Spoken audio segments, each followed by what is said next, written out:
আসসালামু আলাইকুম। সবাই কেমন আছেন? আশা করি ভালো আছেন।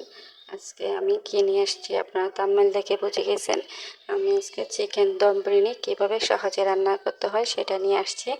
চিকেন দম বিরিয়ানি কীভাবে রান্না করতে হয় সেটা জানতে হলে পুরো ভিডিও প্রথম থেকে শেষ পর্যন্ত দেখতে হবে। কোনো একটা আমি স্কিপ করিনি, আপনারাও স্কিপ করবেন না। কোনো কেটে কেটে টেনে টুনে দেখবেন না। হ্যাঁ, সুন্দর করে দেখবেন, তাহলে আপনারা বুঝতে পারবেন খুব সহজে দম বিরিয়ানিটা ঘরে রান্না করা যায়। বাহির থেকে আর খেতে হবে না, আনতে হবে না। দেখেন আমি সব মশলা উপকরণ যেভাবে বাহিরে রেডি করা আমিও সেভাবে রেডি করে নিচ্ছি। দেখেন বাদামগুলো আগে থেকে সব মশলা ভিজিয়ে রাখছি। এখন আমি একের পর এক ধুয়ে পরিষ্কার করে নিচ্ছি। এগুলো অনেকক্ষণ ধরে ভিজিয়ে রাখতে হয়, যেহেতু আমি এগুলো বাটবো সেজন্য।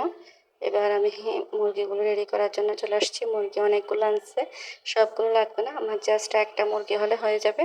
আমি মুরগিগুলো কেটে ফ্রিজে রেখে দেবো। ফ্রিজে মুরগি কীভাবে অনেক দিন সংগ্রহ করা যায় সেই রেসিপিটা আমার আর আমার চ্যানেলে আছে, চাইলে আপনারা দেখে আসতে পারেন আরও একবার। অনেক দিন ভালো থাকে মুরগি, একবার সুন্দর করে আমি যেভাবে দেখেছি এভাবে যদি রাখেন তাহলে অনেক দিন থাকবে। সব কিছু একসাথে কেটে নিয়েছে, এখন সুন্দর করে সব পরিষ্কার করে নিচ্ছে। অনেক দিন বলতে 2-3 মাসের চেয়েও বেশি থাকবে। একদম আজকে যেভাবে প্রথম দিন আনছেন ওভাবেই থাকবে। আমার রেসিপিটা দেখে আসবেন অবশ্যই। আমি সব পরিষ্কার করে নিয়েছি। এবার আমি মশলা সব বেটে নিচ্ছি। এদিকে দেখেন আপনারা কিশমিশ বাটা, এটা হচ্ছে নারকেল বাটা।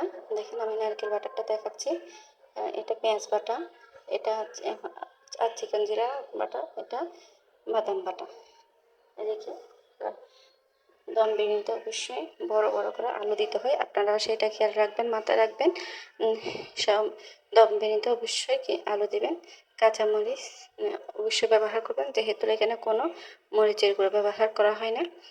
চেষ্টা করবেন ভালো মানের ঘি ব্যবহার করতে। আমি সবসময় রাজকীয় ব্যবহার করি, আপনারা কে কোনটা ব্যবহার করেন কমেন্ট করে জানাবেন। অবশ্যই কমেন্ট করে জানাবেন। আমার রাজকীয়টা দামের দিক দিয়ে আমার ভালো লাগে, অবশ্যই ফ্লেভারটাও আমার খুব ভালো লাগে, ওই জন্য আমি ওইটা ইউজ করি। আপনারা কে কোনটা ইউজ করেন জানি না, কমেন্ট করে জানাবেন আমাকে। আসলে এখানে মূল কথা হচ্ছে পেঁয়াজটা এত বেশি কেন, আপনারা অনেকে প্রশ্ন করতে পারেন। দম বিরিয়ানির মশলা হচ্ছে পেঁয়াজের উপর নির্ভর করে, আপনি কতটুকু মশলাটা চাচ্ছেন ওইটা হচ্ছে পেঁয়াজের উপর নির্ভর করে। যেহেতু আপনি এক্সট্রা কোনো মশলা দেবেন না, হলুদ দিবেন না, কোনো ধরনের মশলা দিবেন না, ঘরে বাটা মশলাগুলো আপনি দিবেন, সেজন্য আপনি এটা সবচেয়ে ইম্পর্ট্যান্ট পেঁয়াজটা আপনারা খেয়াল করবেন বেশি করে দেওয়ার জন্য। এদিকে আমি একের পর এক সব মশলা দিয়ে দিচ্ছি, আপনারা দেখেন। আর এই মশলাটা হচ্ছে আমার গোপন মশলা, এটা আমি বাসায় রেডি করি।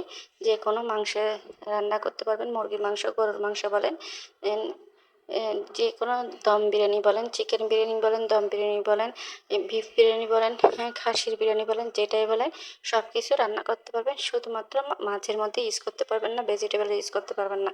এটা আমি সম্পূর্ণ নিজে রেডি করি। আপনারা যদি চান কোনো একটা ভিডিওতে পুরো ভিডিওটা আমি দেখাই দেবো। আপনারা কমেন্ট করে জানাবেন কোন মশলাটা এখানে ইউজ করছি।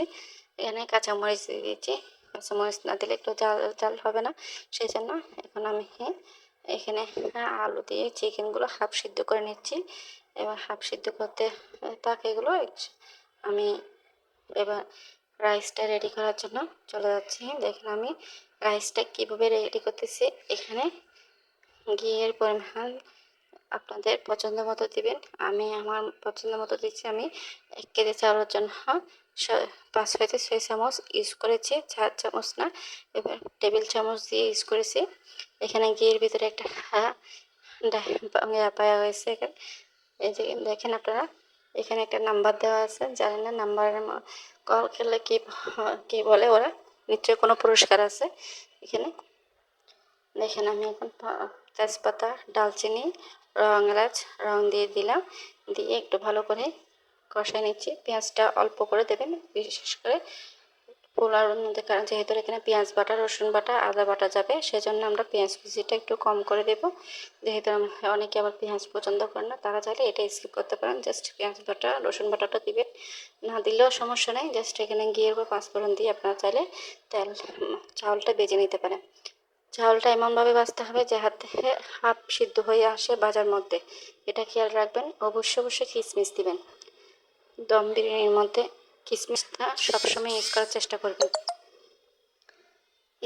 করবেন।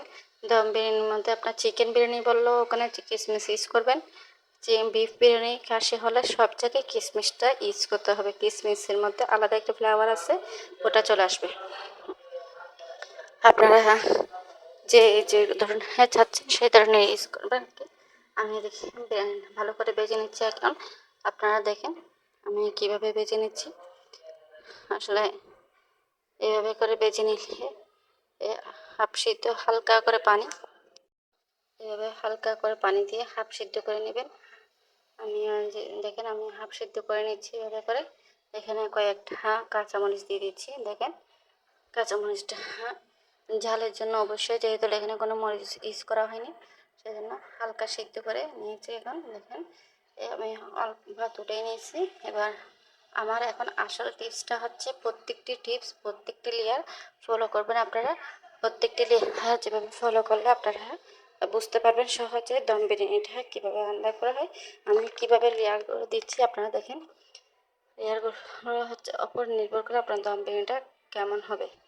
আমি কয় লেয়ার দিচ্ছি এখানে, কয় স্টেপ দিচ্ছি আপনারা দেখবেন, কমেন্ট করে জানাবেন। যারা ফুল ভিডিও দেখছেন তারা অবশ্যই বুঝতে পারবেন আমি কয় লেয়ার দিচ্ছি এখানে। এভাবে আমি ফাইনাল লুকটা আপনাদেরকে দেখে দিচ্ছি এখন। দেখেন কীভাবে শেষ পর্যন্ত দেখেন এভাবে করে লাস্ট ফাইনাল লুক। এভাবে করে সুন্দর করে সব ছিটিয়ে টুটিয়ে দেবেন, কাটে দিয়ে হোক কোনো একটা বাটি দিয়ে হোক, যেখানে আমি কাটে দিয়ে দিচ্ছি যেহেতু গরম বেশি। আমি এভাবে করে দিয়ে দেবেন। হ্যাঁ, হালকা একটু কুসুম গরম পানি দিবেন যাতে আপনারা খেয়ে ভাতটা ভিতর থেকে সিদ্ধ হয়ে আসে। এখন আমি আবার 3-4 মিনিট পর ফিরে আসতেছি। দেখেন আপনারা 3-4 মিনিট পর আসতেছি আবার। 3-4 মিনিট পর এসে এখানে ফুড কালার দিলাম একটু। ফুড কালারটা চাইলে আপনারা স্কিপ করতে পারেন। ফুড কালারটা এখন ভাবেন কোথায় পাবো, যে কোনো শপে পেয়ে যাবেন আপনারা ফুড কালারটা। এই ফুড কালারটা দিলে রাজকীয় একটা ভাব আসে, যেটা আমরা বাহির থেকে কিনে খাই ওই ধরনের একটা রাজকীয় ভাব আসে। এটা দিলে দম বিরিয়ানি আসল লুকটা চলে আসে। আপনারা চাইলে এটাও স্কিপ করতে পারেন। এই লুকটা যদি না চান, আপনারা যদি চান, এটা হচ্ছে বিরিয়ানির ফ্লেভার। যে কোনো দোকানে গিয়ে বললে আপনাদেরকে এই ফ্লেভারটা দিয়ে দেয়। যে কোনো বড় মুদি শপ দোকানে যাবেন পাবেন। দেখেন আমি এখানে আবার ঘি দিয়ে দিচ্ছি, আবার 4-5 চামচ দিয়ে দিলাম। শেষ পর্যন্ত আমি পরিষ্কার করে দিয়ে দিচ্ছি। দেখেন আপনারা ঘিয়ের উপর দিয়ে কয়েকটা কাঁচামরিচ দিয়ে দিচ্ছি। আপনারা চাইলে কাঁচামরিচগুলো কেটেও দিতে পারেন, আবার চাইলে পুরো আমার মতন করে দিয়ে দিতে পারেন। দেখেন আমি কেমন করে দিচ্ছি কাঁচামরিচগুলো। চাইলে আপনারা এইভাবেও দিতে পারেন, আর যারা জাল বেশি পছন্দ করেন তারা কেটেও দিতে পারেন। দেখেন এখন আমি আবার করে দেবো 2-3 মিনিটের জন্য। দেখেন 2-3 মিনিট পর ফাইনাল লুকটা দেখেন, পুরাটা একটা রাজকীয় ভাব। আপনারা কমেন্ট করে জানাবেন কেমন হয়েছে। আসলে এটা অসাধারণ হয়েছে, আমার অনেক ভালো লাগতেছে। আমার বাচ্চারা অনেক পছন্দ করছে এটা। আপনারা চাইলে আপনাদের বাসায় রেডি করে কে কে বাসায় রেডি করছেন আমার ওকে লিঙ্ক দিয়ে জানাবেন, ভিডিও লিঙ্ক দিয়ে জানাতে পারেন বা কমেন্ট করেও জানাতে পারেন। দেখেন সব পারফেক্ট হয়েছে। আপনাদেরকে জাস্ট একটা আলুটা নিয়ে দেখাচ্ছি, কি সুন্দর সফট হয়ে গেছে দেখেন আপনারা। ঠিক আছে, আজকে এতটুকু পর্যন্ত। আসসালামু আলাইকুম রহমতুল্লাহি।